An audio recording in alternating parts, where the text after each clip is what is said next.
fa la la la la la, fa la la la la la. We went back to the paddock where we killed some rats before.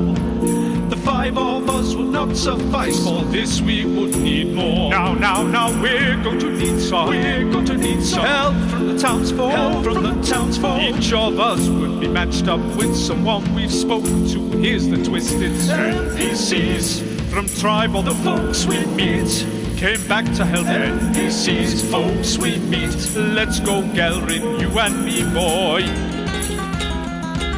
The giant threat accompanied by Axpeak Mountain Orcs. The time to fight is now upon us, no more time to talk.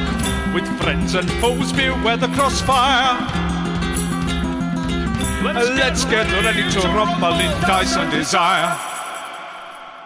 This week's episode is brought to you by Manscaped, the best in men's below-the-waist grooming. Manscaped offers precision tools for your family jewels. Manscaped have recently launched the ultimate men's hygiene bundle, the Performance Package. Join over 4 million men worldwide with this exclusive offer, 20% off and free worldwide shipping with the code DESIRE20. The Performance Package includes their Lawnmower 4.0 trimmer, Weed Whacker ear and nose hair trimmer, Crop Preserver ball deodorant, Crop Reviver toner, Performance boxer briefs and a travel bag to keep it all in.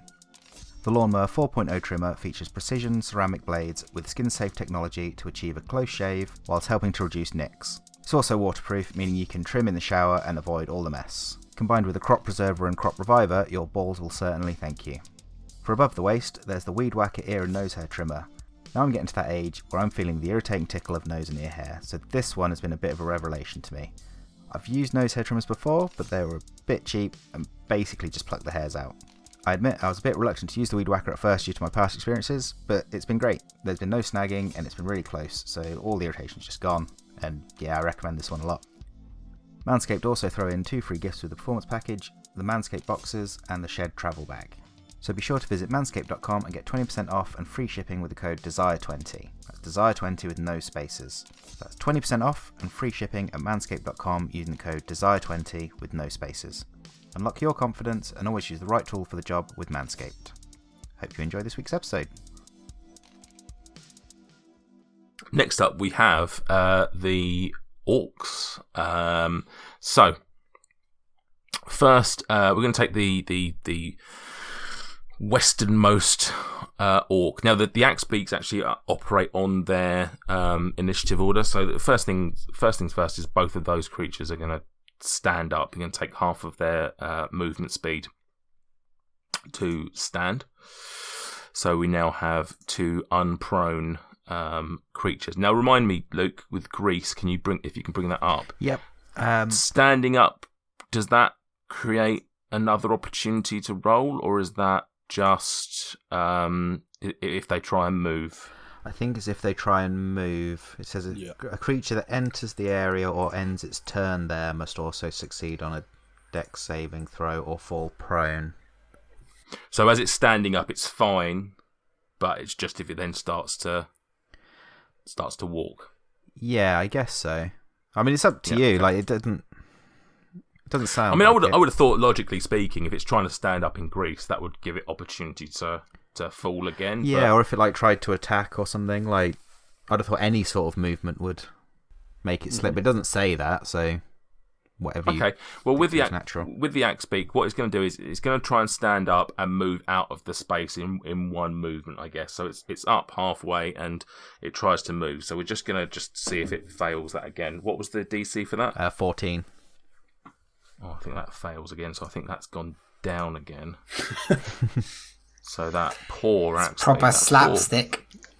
Yeah, that's rolled a 12 overall. So that's as it's getting up, it sort of gets a bit of balance, then bang down. Now the orc didn't land in the grease, so that's just up, and it's got half its movement speed left, and it's just gonna go for the first creature it sees. It's the big chicken thing then. So a bit closer then. Interestingly, not the big chicken thing. Oh, is it not? Right, okay. No, okay. It's gonna go for Dars, quite obviously, as you know. Okay. Being that Dars is stuck there, so it's gonna 1, 2, 3. So it moves up on Dars, and it's going to attack. It's going to do a melee attack on Daz. Natural one. So that's not doing. Oh, still there, bitch! So it slashes out with grease on their weapon.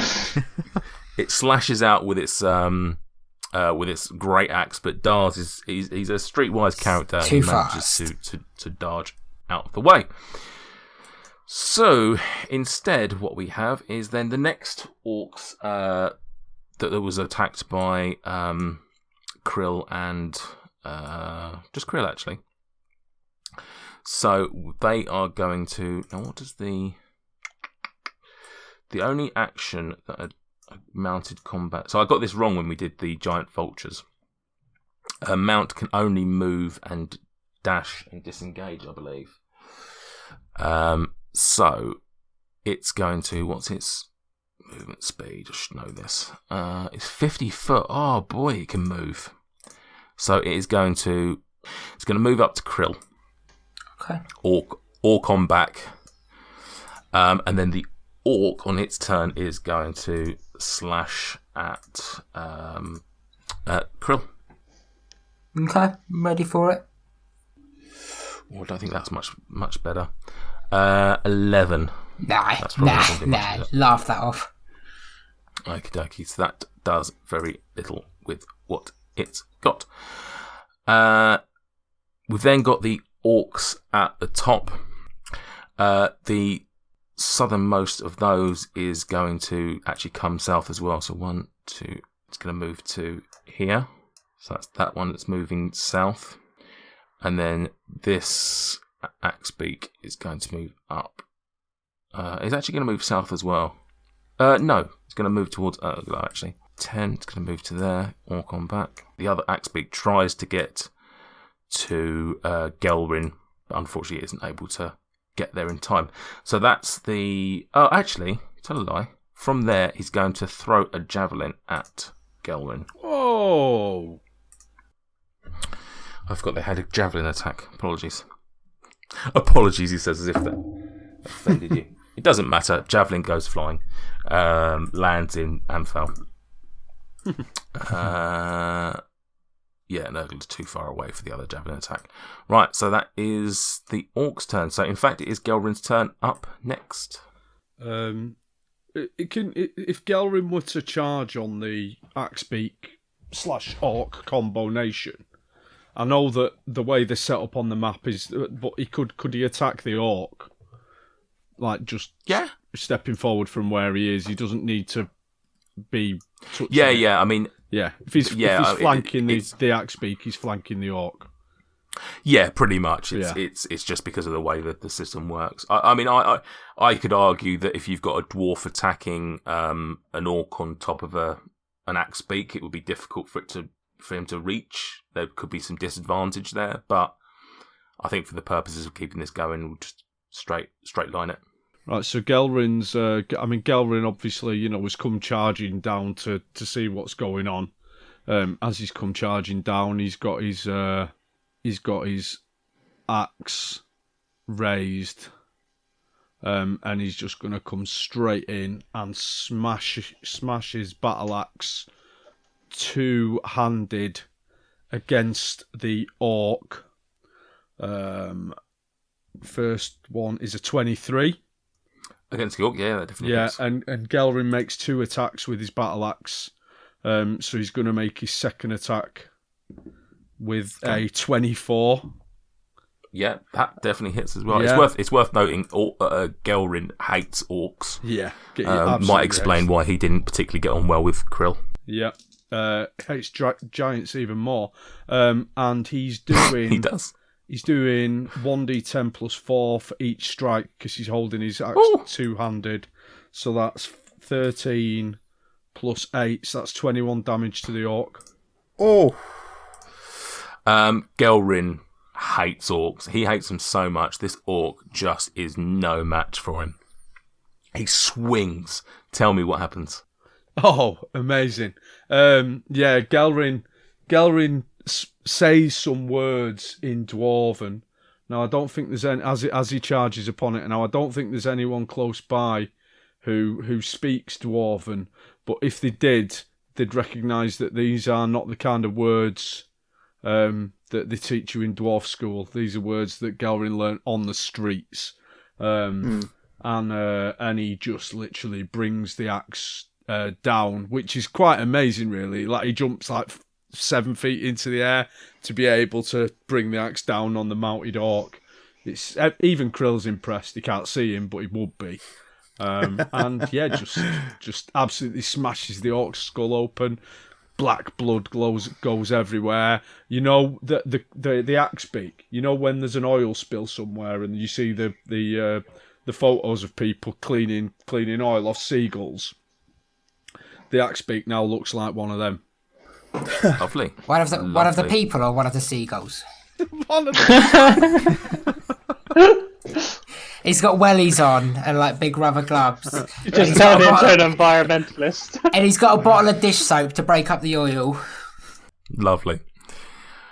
Beautiful. Anything else Gelrin can do? Probably not after that. What would getting his shield out entail? Can I do that as a bonus action? That'd be. I don't have that as an action. Would you? I thought you might. Yeah. But not javelins. Not picking javelins off your back and stuff. No. One would argue that shield is a bigger contribution to it, but there you go. Well, I mean, you know. I mean, some DMs are a lot harsher than I, so I think you should fucking pick your battles. I think what you need to remember is that when Sam stopped us from playing Dungeons and Dragons for 2 months, I still played Dungeons and Dragons with you.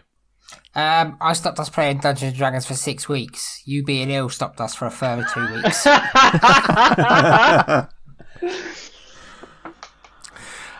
Quinch. Quinch is going to rain fire from sure shit, his trusty bow and arrow, onto the orc that is next to Krill. Oh, great. It's going to go well. Oh, okay, yeah. Natural one. This is just going to stay where he is. Ooh, 18? 18. Are you in range, first of all? Yes. Yeah. And that was on the orc, was it? On the orc, yeah. Yeah, so that hits, yeah. Shall I do the other attack? I'm going to do a second attack, same. Should I do that first? Sorry, can we just take a moment? Can we take a moment that MJ is not only taking an attack, he's taking a second attack. Where is this going? Wow. Quinch never does things by half. Running away, he always runs double. Attacking, always attack twice, since I've learned to do that. You can learn how to attack. I do the second attack. Where is this second attack come from? Barbarian level 5 and a... Barbarian. Is it? Is that... Yeah. Wow. 21. So yeah, both hit. Now the damage isn't too high on this. They're both... they're obviously both the same.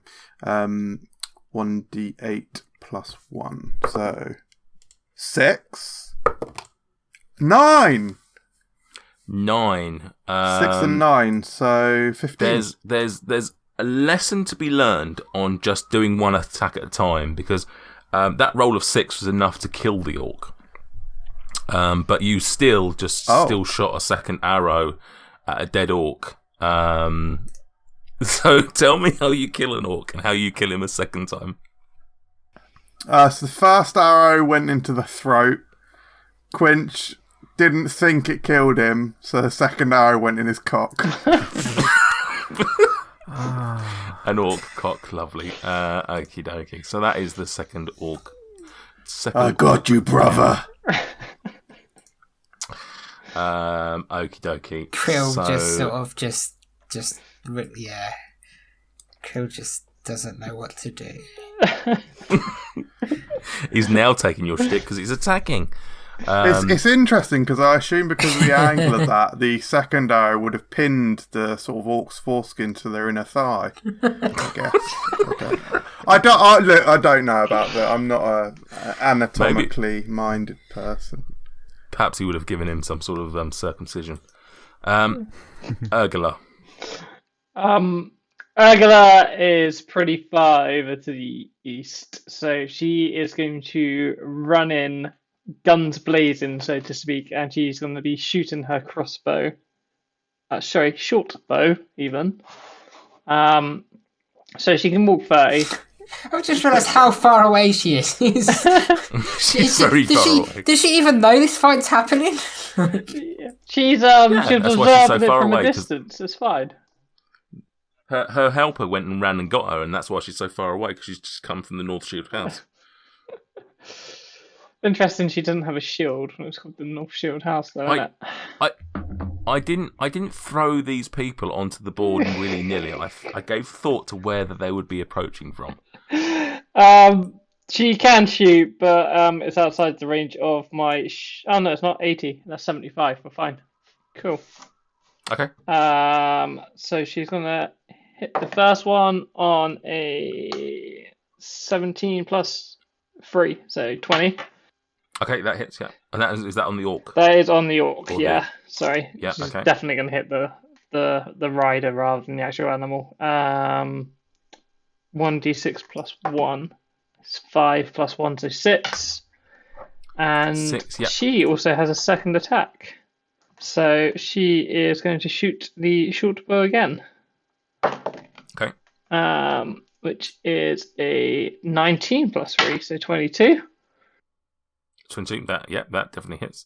Everyone's rolling amazingly. A 4 plus 1, so 5 damage. 5 damage.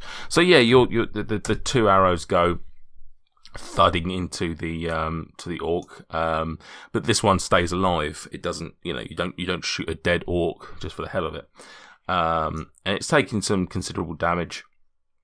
And it's not looking good, but it's still sturdy. It's still there. Okie dokie. Darathra. I think that's Luke, isn't it? Yep, that is me. I'm assuming my weapons would be prepped since she knew that there's an attack going on. I'd say she certainly has her weapons on her, but yeah, I've allowed everyone else just to pull out weapons. It's more this. beginning of the battle, She's got so a yeah. heavy crossbow, so I assume it'd be loaded and ready to go, at least on this round. Yeah. How do you know she'll find it heavy? That's a bit patronising. Oh, it's a big fucking crossbow. You know, like Cloud's sword in Final Fantasy. It's like that. Oh, but, fair play. It's like that, but a crossbow. It's basically a artillery at this point. She's going to move 30 to here in order to get a clean shot on this, what looks to be the unique orc. That appears to be the leader. Yeah, right, okay, yeah. And fire her heavy crossbow at that. Okie dokie. Well, that is a 21. Fucking hell. Did you guys get together today and just say, we're just going to pretend we rolled over 20 on every roll tonight? My first few rolls were like 1 to 3, so I've been banking it. Yeah, so yeah, that definitely hits. That hits for 7. That hits for a 7. Okie dokie. Yeah, so that was what? Sorry, that was an arrow, yeah? Yes, crossbow bolt. Crossbow bolt. So that bolt goes flying through the air, and he's sort of assessing the battleground, and he doesn't see this bolt come flying out, and it takes him in the side. Is that everything from Darathra? Is she going to move? Is she? Oh, she has moved. Sorry. Anything else from her? No, I think that's it. I don't think she gets any bonus actions. Okie dokie. Magic time. Greg, what you got? Well, Greg's going to get off of the floor and dust himself off, obviously, because he's Jesus just been Christ, knocked that was off so a long ago. horse. I forgot he was on the floor. He's then going to look been at the on the giants, and he's just going to go, finger guns. He puts out his fingers, Oh. and he is going to shoot here with a fireball, 3rd level. Could everybody in the center there all please roll a dexterity Wow. saving throw?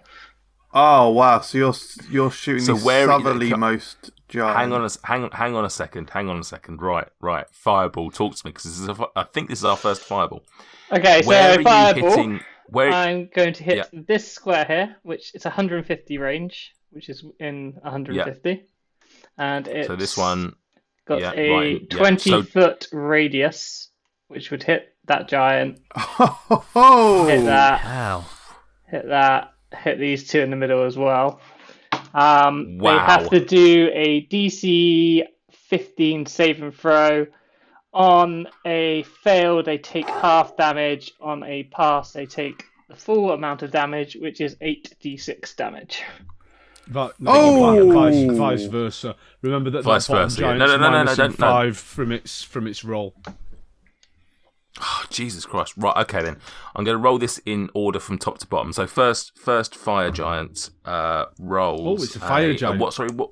Ah, yes, it's a fire giant. If that wasn't fairly clear from the red hair, but the Yeah, I was going to say, he's got yeah. them ready. sorry. What was it? What roll was it? A dex. Say dex save and throw, 15 to save. Dex. Right. First fire giant fails. Oh, Second, what is it? A -5? Did you say, Stuart? Yeah. So he has to beat a 20. -5. essentially.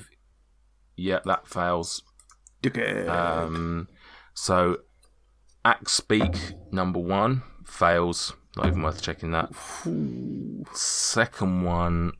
Second axe beak also fails. Oh, we're doing a lot of damage, boys. God, that's not even worth. Come on, roll me something, you fuckers. Right, so the orc, the normal orc, failed. Oh, Is it 15? You said, yeah. Yeah, 15. Yeah, okie dokie. And the abnormal orc succeeded. He's the only one who succeeded. Fucking hell. lad. I'm He's a fucking hoping boy. I can just press this button and it should do the damage for me because I can't roll 8d6 and keep track of it. So 8d6. Oh, Oh, 25. So it's not- 25 it's not- damage. it's not- two Right, ones, so two fail ones takes- in there. So fail takes full. Pass takes half. Yeah. So Yeah. this guy up here. Okay. To be fair, it's above average. Average should be what, 24? It's round down, right? I think, isn't it? Uh, Damage Damage is rounded rounded up. Rounded up. rounded up. Yeah. So that would be 13. Yeah. Yeah. Okie dokie. So that's that. Just absolutely raining death. I mean, that is Yeah, my that most was- that was- powerful spell. That to was be one. fair. That was one hell of a. Listen, right? Real talk, off game talk. Right, I spent 25 quid on a set of nice dice. I'll be honest. This D20 that came with that set of dice is the worst D20 I've ever had. It is absolutely god awful at rolling anything decent. Keep using it. I don't know if it's weighted or not, but I Yeah, I've very been there. rarely roll decently with it. So that is going in the bin. Right, so okay, a fire so giant's immune to fire. a fire giant is it fire damage? 1 minute, please, caller. Yeah, fire Well, it damage. is fire, so yeah, I guess so. Thanks, MJ. Does it actually It say is must fire say damage. fire Yeah, damage, it right? is. Yeah, it is fire Are they damage. immune or Thank you, resistant? MJ. Hey, when we kill them, I want to kill them fair. Yeah. What? And you're saying that Greg hitting them isn't fair? God damn it, Mike! Shut your face. I mean, wanna make sure I it is take enough it is damage. sort of what you get for calling out Luke's prone status earlier. Right. Anyway. So anyway, something happens. The giants do get hit. Whether or not they take damage is entirely up to you. How much damage they take is entirely not up to you, but how you think. But anyway, regardless of that, the normal orc and the axebeak just obliterated, just dead. They are gone and probably very much forgotten because they did nothing but move. Fried chicken. The axebeak holding the other orc is also dead, meaning that the orc on its back is going to roll a dex save, which it also fails. So that other orc is down prone. He took half damage, I think. And that, I think, covers everybody. Lovely. Well played. What a move. And Greg will Jesus just Christ. continue dusting himself off, and then blow on the end of his fingers. Is he going to stay where he is? Yeah, he's a coward. He's gonna stay there. Right. So to the abnormal The abnormal orc. Right. Oh, Jesus Christ. Well, he had big plans, and his plans have been quite ruined. He is going to take the opportunity to stand up, so that takes off his prone. And from there, as he stands up, very much angered by the attack on him and his colleagues, he can walk 30, but he's obviously lost half of that. So he's gonna move up 1, 2, 3. He's gonna stop here, and then where can he? Oh. Yeah. Okay. So he's gonna let out a snarl, and he's going to cast spiritual weapon. An axe appears just in front of Dweezil and Dabov. In fact, he's going to do it just in front of Dweezil. Of course he is. And of course he is. Yeah. Let's not have any ambiguity over who you're picking on.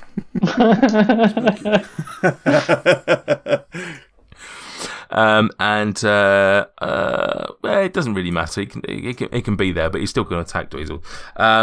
He's going to make a melee attack. You mean melee? It's going to attack Dweezil for 14. Misses. That misses. Okay, so no damage, and I'll retcon. Actually, it's a spear. So there's a spear. The spiritual spear appears right in front of Dabov and Dweezil, and it goes to jab at Dweezil, and unfortunately Dweezil's much too sharp for this, and it misses. So I think you can use it again as a bonus action if you used it as a main action. No, it is a bonus action by the looks of it. Anyway, right, Dars. Dars is going to. Dars has got a short sword. Dars is good. Sword. Dars is good. In fact, Dars is going to say, first of all, I don't remember my accent, but it's probably fairly neutral, like this completely neutral one that I'm doing now. Orc leader, what's your name? Okay, I'm going to attack your friend then. So he's going to do a short sword melee attack on the orc that stood next to him. Yeah, I suspected that was who you was going to attack, but 19. 19, yeah, that hits. Which is 1d6 plus 2, which is 6. 6, okie dokie.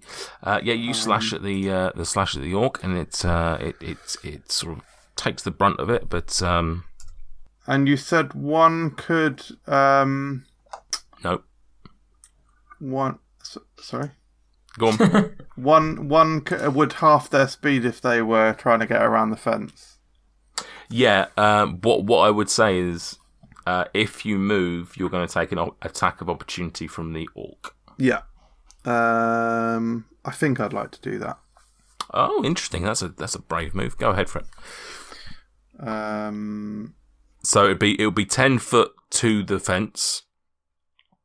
It would then cost you 10 to get over the fence. Yeah. And I'll it's a DC 5. I'll let you roll for it to make sure that you get over sufficiently.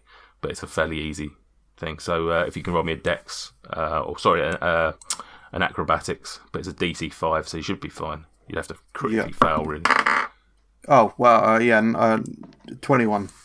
Yeah, you're fine. So you get over easy enough. So to get to where you are, you've used 20 foot. Yeah, so I can do. He's got 30. I should have done the attack of opportunity as well. Sorry, let me just roll that. So as you go to move, the orc attacks you. Oh god, that's probably not going to be 11. Oh no, sorry, no, sorry, no, 13. He's got 12. So he takes, 1d12 plus 3 slashing damage. Oh, that's alright. Survivable. Oh, you're lucky. He took a 1, so that's 4 damage. Wow, amazing. Dars the Slippery, they call him. Dars runs fars. Is that the end of his move? Or is he going to move further? So if he can move 10 more, then he'll go over here. So hang on. He was there, right? So that's 5, 10, another 10. So 20 to where he's got now. Yeah, so 25, 30. Okay. Cool. Thank you, that is it. He's Lovely. stood about 15 feet away from the shadow beneath Quinch. 20 feet away from Quinch's shadow, were the sun at its highest point in the sky directly above Quinch. Okay. Right. So we are with the 2 giants. Was it Distant Whispers that you cast? No. Or was it Unsettling? It was Enemies Abound. Oh no, No. So the words. Unsettling Word. How long does that last? Is that a minute or is that? That's gone, I think. Was it just one turn? Was it? It's the next. Right. Yeah. The next roll, is it? Okay, so I'll take that off. And the Enemies Abound failed, didn't it? Failed, yeah. Okay. Right. So first giant will just shout out in giant. You're the only. I think that Dweezil's the only person that understands giant, right? I got giant. Yeah. Have you got giant as well? Yeah. Okay. So Krill would have heard this a lot clearer, given he's closer. But Dweezil will also hear this. The first giant will just scream out to its remaining orcs, "Protect us!" And at that point, he draws out this giant, great big sword. I mean, this is Japanese animation's finest size weapon to you guys, and then just starts attacking the ground. Odd man.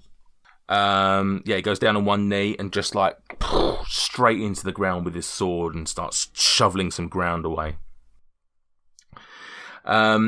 Second giant, everyone roll me a perception. I know we're mid initiative, but if you just roll me a 10 overall. 5 characters, or just for your PCs, I'd say 18. 13. 18. All right, 13. Dweezil, although you've got quite a big obstruction between you and there, with mainly dead bodies, to be fair. It's at this moment you actually notice that the second giant, the southernmost one, the one that you tried attacking with your spells, you see it just throw this item down on the ground, and at best you can make out it looks just like a giant, like as a musical man, it looks like a tuning fork or something along those lines. It's like this giant metal thing with 2 prongs at the top. And it just throws it down on the ground. It pulls out its own sword, and again, it just goes at the ground. Thank you for joining us on our adventures. Please subscribe and leave a review on whichever platform you listen to podcasts through. You can also find us on Instagram and Twitter at Dice and Desire, where we share behind the scenes bits and bobs, and we'd love to interact with you there.